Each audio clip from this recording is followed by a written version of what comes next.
Kaya sana maging leksyon na sa bawat motorista ngayon yung nangyaring road rage sa Antipolo, Rizal. Kasi kapag ka po tayo yung nasangkot sa ganitong sitwasyon, dalawa lang yan. Either tayo yung mapapatay o tayo yung makakapatay. At kapag tayo yung napatay, sino magpapakain? Sino ang bubuhay sa pamilya natin, sa maiiwan natin? Ganun din kapag tayo po yung nakapatay. Buhay nga tayo, pero bubunuin naman natin yung mga taon ng buhay natin sa kulungan.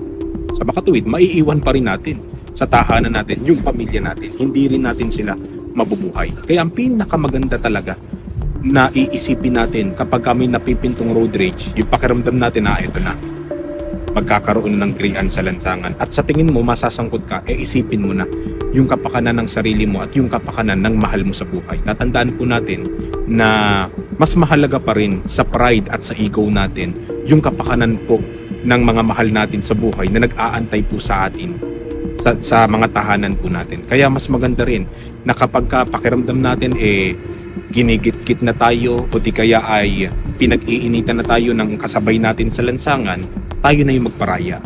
Pag mapagal na tayo at kung hinihingi ng pagkakataon o ng sitwasyon, tumigil muna tayo saglit, gumilid muna tayo saglit, paunahin na natin siya.